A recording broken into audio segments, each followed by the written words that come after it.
Hello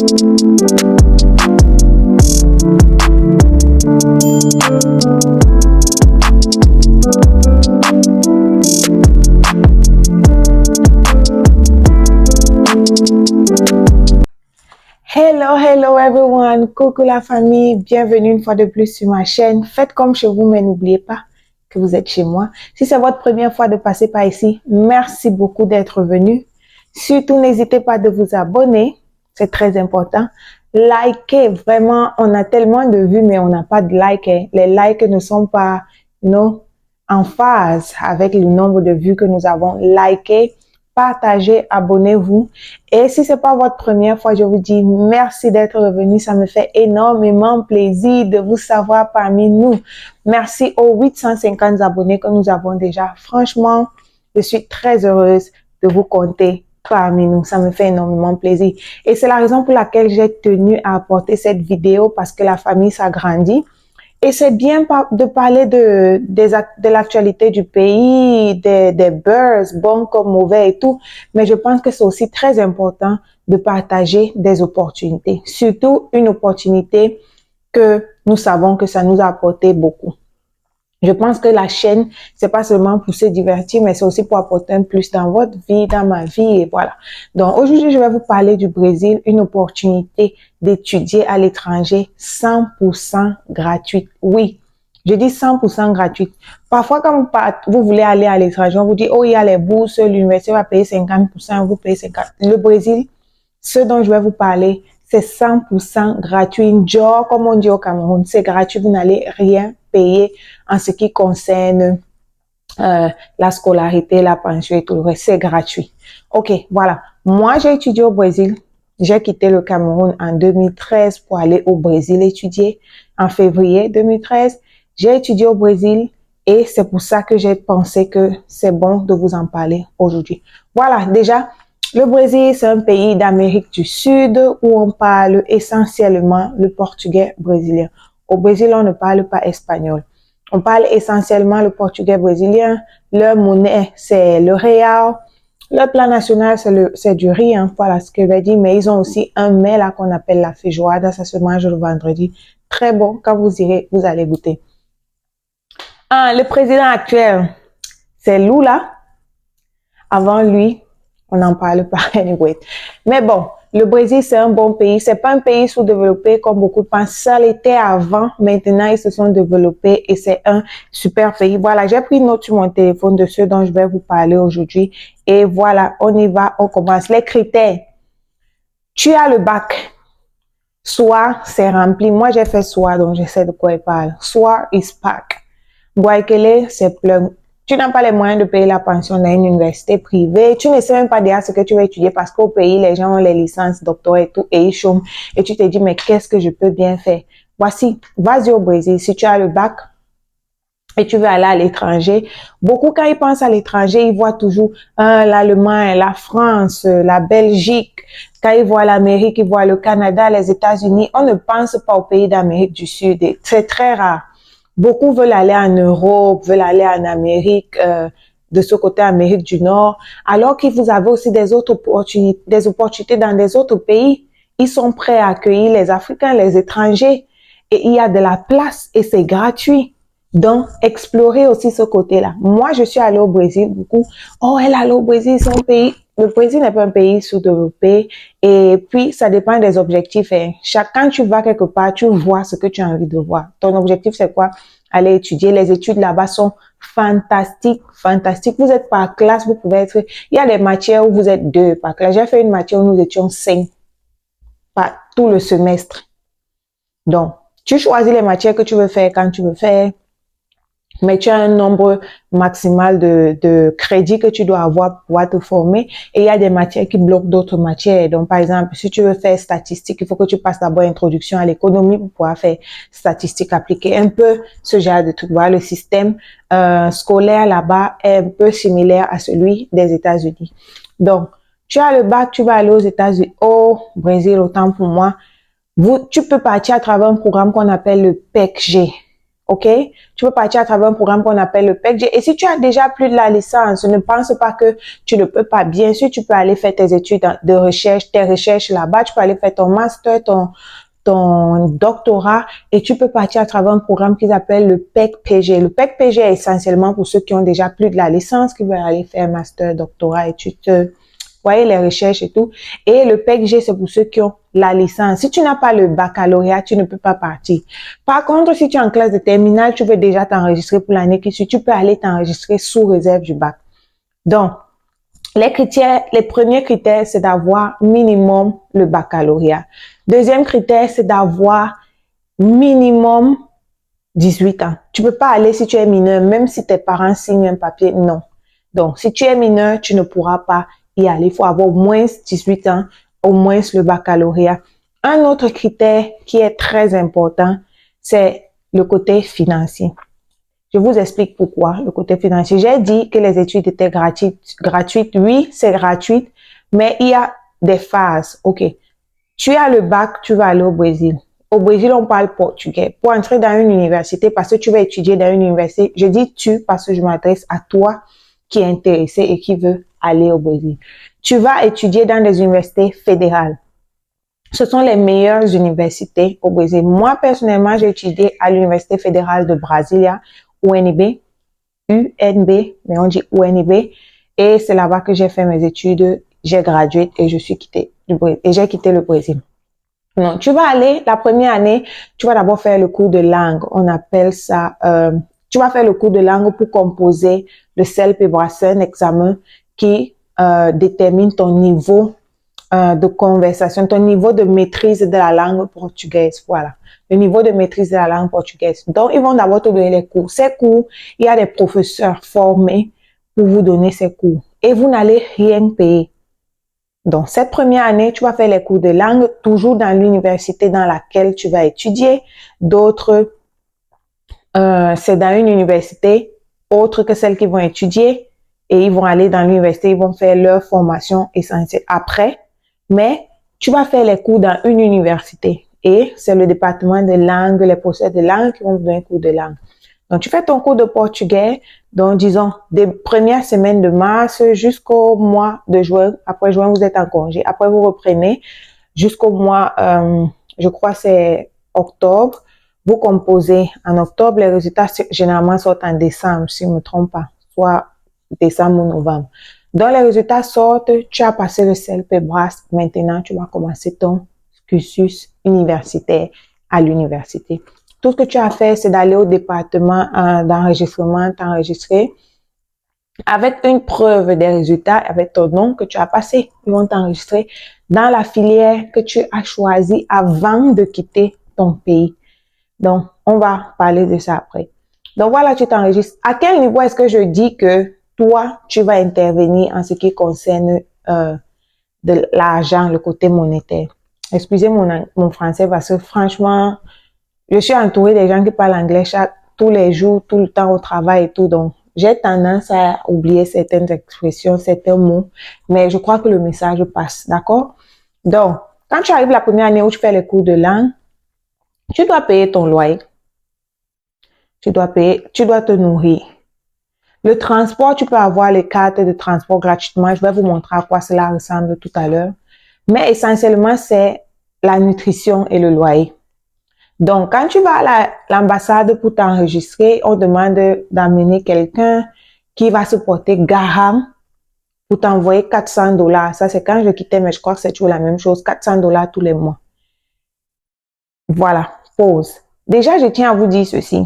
Quand vous écoutez le montant, que cela ne vous décourage pas, parce qu'avec moins de $400, vous pouvez vivre au Brésil. J'en venais pour vous parler du coût de vie au Brésil. Le coût de vie au Brésil, je vais pas dire que c'est comme le Cameroun, mais c'est pas comme, par exemple, la France ou bien, c'est pas comme l'Europe ou ici en Amérique. Vous pouvez vous en sortir avec 300, avec $200 le mois. Parce qu'à l'époque où moi j'étais au Brésil, on connaît des gens qui sont venus, mais leurs parents n'avaient pas la possibilité de leur envoyer de l'argent tous les mois. Donc, ils se battaient les petits trucs back pour pouvoir avoir un petit sou et puis vivre. La solution, c'est juste de vouloir vivre avec les autres. Vous vous mettez ensemble, vous prenez une maison Et voilà, vous divisez les charges. Chacun paye ce qu'il a payé. Ça te revient plus moins cher. Tu peux te retrouver en train de payer une chambre à 100 reals, 150 reals. Et avec 50 reals encore, tu peux vivre le mois. Donc, tu vois, 200 reals. Non, ça c'était avant. Hein. Je crois que maintenant, avec l'inflation, c'est un peu changé. Là, le real est moins que le dollar.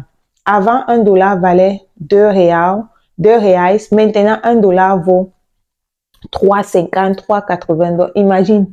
Si avant, les gens pouvaient vivre avec 200 dollars, toi, tu peux t'en sortir actuellement. OK? Donc, voilà. C'est à ce niveau-là que tu vas intervenir financièrement. Tu fais ton cours de langue, les résultats sortent en décembre, tu as passé, tu entres à l'université. Tu entres à l'université. Premier semestre, boum, tu as seulement les et, tu as les bonnes notes.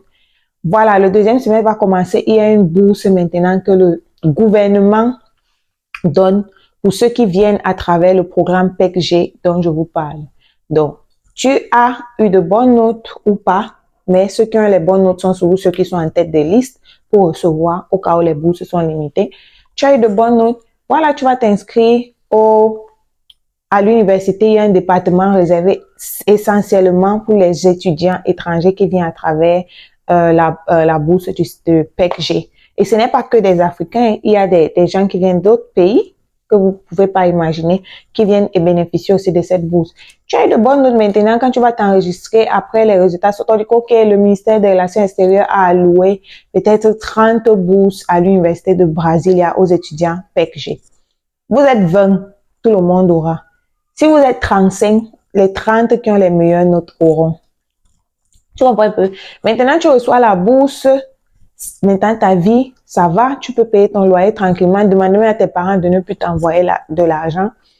Et il y a aussi la possibilité de vivre sur le campus.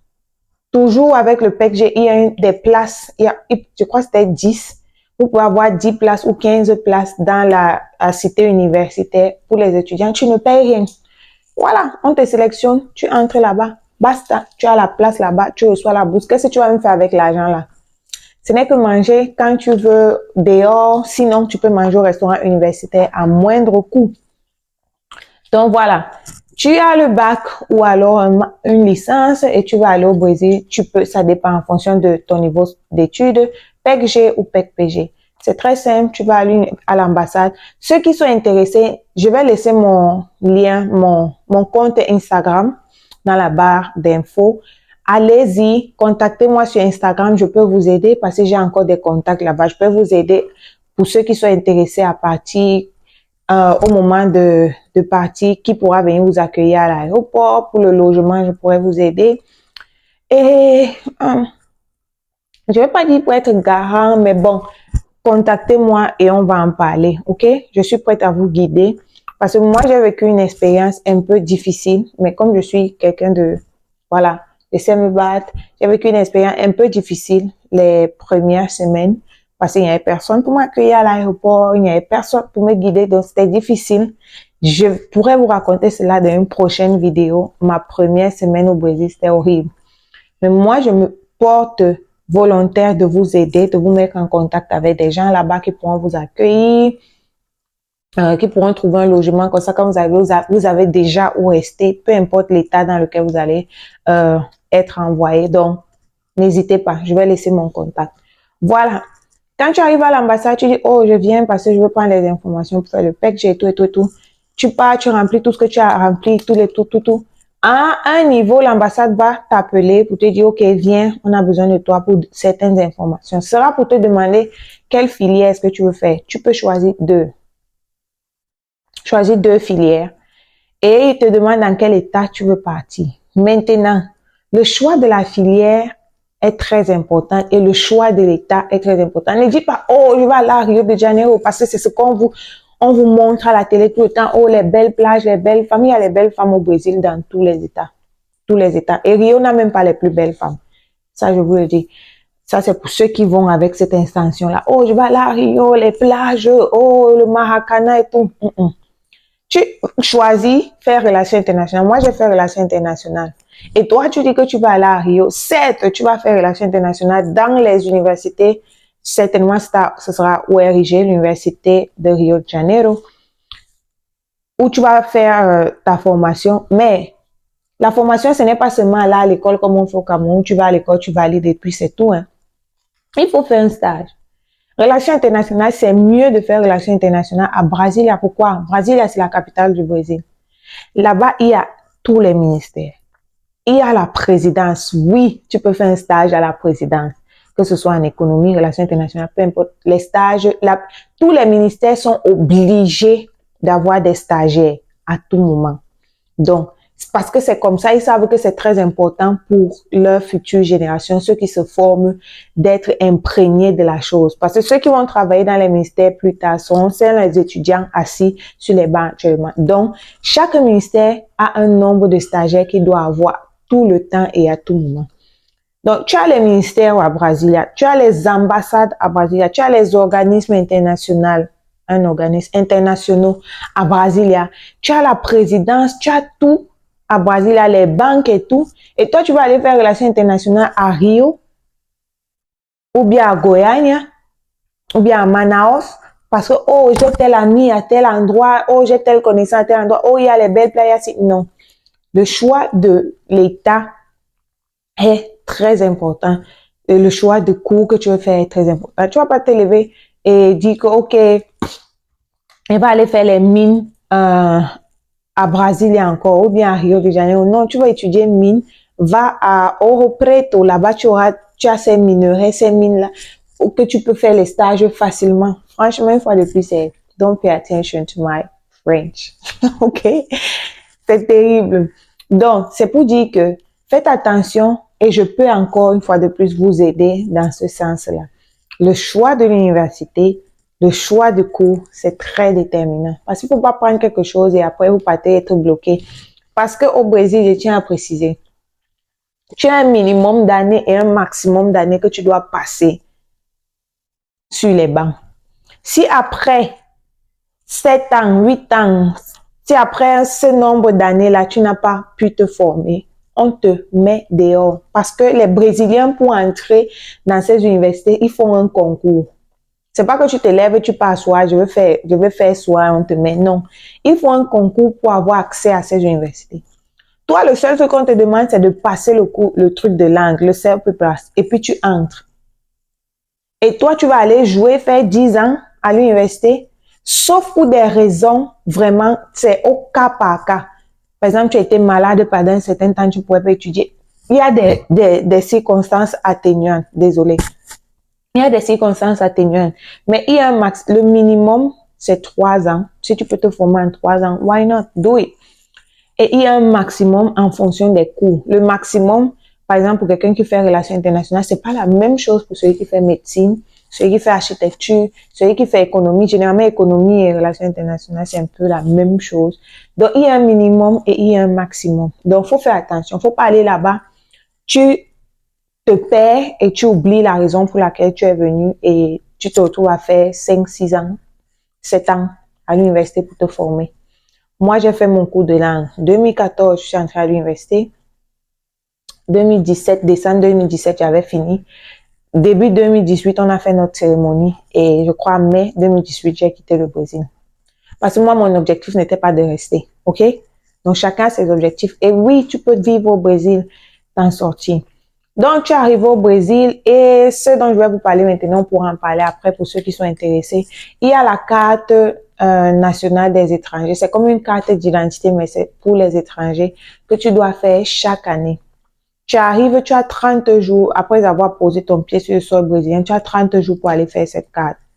C'est déjà pour déclarer à la police fédérale que, hey, je suis arrivé, on te fait cette carte. On va d'abord te donner un papier temporaire en attendant que la carte sorte. Quand la carte va sortir, soit ils vont t'envoyer un email ou t'appeler en fonction de combien ils le font maintenant pour te dire, oh, ta carte est prête, tu prends ça à côté de l'aéroport, easy, libre de tourner, faire partout ce que tu veux faire. Et sur cette carte, c'est écrit, la personne n'est pas autorisée à exercer des activités rémunérées. Comme pour dire, tu n'es pas autorisé à travailler au Brésil. Ça, c'est ça qui fait un peu le couac. C'est un peu ça le couac entre l'Europe, l'Amérique et le Brésil. C'est que tu n'es pas autorisé à travailler. Pourquoi? Parce qu'ils veulent que tu étudies, tu te concentres sur tes études. Ils ne vont pas continuer de te donner la bourse indéfiniment. Ils ne vont pas continuer de te donner parce que c'est de l'argent que le gouvernement sort sur ta tête. En Europe, tu te bats pour payer tes études toi-même. Là-bas, non, tu ne payes pas. Ils ne veulent pas que tu restes là forever, ok? Donc, tu n'es pas autorisé à travailler, mais les Africains, they always find a way. Les Africains trouvent toujours un moyen de, vous voyez? Donc, c'est un peu ça. Tu vas faire ton RIG, et puis, au Brésil, il y a ce que je vais vous apporter certaines cartes, parce que moi, j'ai toujours certaines cartes. Ça, c'est la carte de bus. Comme vous voyez écrit, je ne sais pas si vous pouvez voir le soleil, c'est pas possible. Ça, c'est la carte de bus. Avant, il y avait la photo dessus et là, il n'y en a plus. La carte de bus, comment elle fonctionne? Tu vas aller au DF Trans, c'est un peu comme le ministère des Transports. DF, parce que moi, j'ai vécu à Brésil, la capitale de Brésil, là, c'est le DF. Ailleurs, c'est un autre nom. Peut-être RG Trans, I don't know how it is. Mais tu vas aller là-bas pour t'enregistrer. Ils vont te demander peut-être une preuve d'adresse pour savoir le nombre de passes qu'ils vont mettre dans ta carte tous les mois pour que tu puisses prendre le bus ou le métro pour te déplacer. Parce que si tu as juste besoin de 4 passes par jour pour te rendre à l'université ou bien pour aller au travail, ils ne vont pas te donner 10 passes. C'est que tu vas te retrouver en train de passer. Et puis, il y a d'autres personnes qui vendent, ils disent, ah, tu veux prendre le bus, donne-moi l'argent, je mets ma carte, tu passes. Ils ne veulent pas faire ça. Donc, le nombre de passes qu'ils mettent ici, c'est en fonction de là où tu habites, là où tu fréquentes, là où tu travailles. Donc, tu as ça, tous les mois, ils vont charger automatiquement pour que tu puisses aller à l'université ou bien au travail pour ceux qui feront des stages. Quand tu commences à faire un stage, tu signales et ils vont augmenter, ok? Et ça, ce sont les cartes. Ça, c'était l'une de mes banques. J'avais 2 banques, Santander et Banco do Brasil. Ça, c'était les cartes des boutiques. Chaque boutique a une carte de fidélité / carte de crédit. Tu peux utiliser pour acheter les choses et tu payes un peu après. Donc, moi, j'avais tout ça. Donc, c'est un peu de ça que je voulais vous parler aujourd'hui, de cette opportunité d'études 100% gratuite au Brésil. Et puis, voyez le bon côté. Ça va vous permettre d'apprendre une autre langue. Moi, aujourd'hui, je parle portugais couramment, fluemment.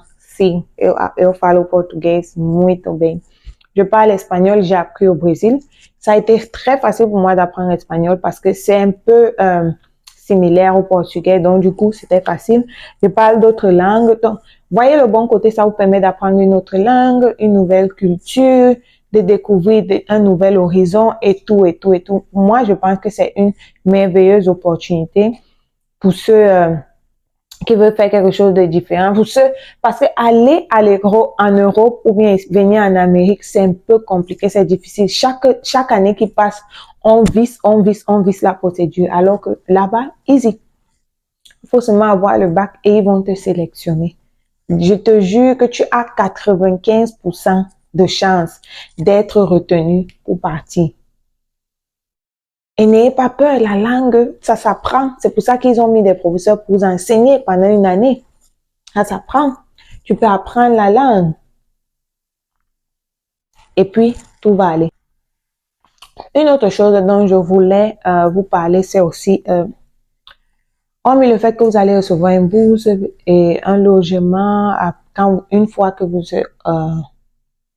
vous auriez passé votre test de langue, c'est que la santé au Brésil est gratuite.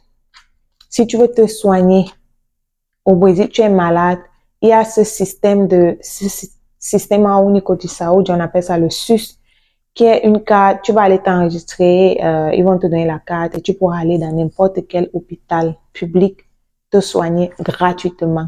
Je dis bien gratuitement. Si tu veux aller dans le privé, tu as tes moyens, vas-y. Mais il y a le système de santé public qui est gratuit pour tout le monde. Tu as besoin d'ambulance, tu appelles, ils vont venir te chercher. Tu as besoin d'aller, tu y vas, ils vont t'interner, n'importe comment. Le système de santé, c'est gratuit. Donc, tu auras la santé gratuite. C'est pas comme en Europe, il faut l'assurance, il faut tout. Là-bas, tu peux aussi avoir ton assurance et tout, mais qui va aller faire ça alors qu'il y a le gratuit? Généralement, ceux qui font ça sont ceux qui sont des gens nantis, mais il y a le système de santé gratuit pour tout le monde. Et voilà. Donc, voilà ce que je voulais partager avec vous aujourd'hui. J'espère que ça vous avez aimé. J'espère que ça vous a fait plaisir.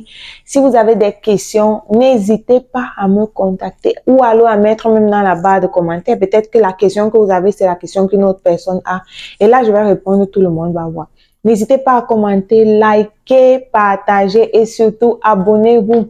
Si vous avez des amis qui ont le bac, qui sont au pays, ils ne savent pas quoi faire, voici une opportunité, envoyez-leur cette vidéo pour qu'ils regardent, parlez de ça avec eux. Écrivez-moi si vous avez des questions, je vais vous répondre. Ce qui est sûr, c'est que je vais vous répondre. Si vous connaissez quelqu'un qui a envie de faire des recherches, qui a envie de se tisser des partenariats, parce que vous pouvez profiter de ça pour aller là-bas chercher des contacts pour votre business à venir. Envoyez la vidéo à la personne, que la personne regarde. On ne sait jamais. Ça pourra aider quelqu'un. Peut-être cette personne que vous n'imaginez même pas. Donc voilà, c'était tout pour aujourd'hui. Portez-vous bien. Passez un agréable week-end parce que chez moi, ça va, juste la fatigue. Mais tout va bien. Tant qu'il y a la santé, tant qu'il y a la vie, il y a l'espoir. Voilà, passez une bonne journée et que Dieu vous bénisse. Bye bye.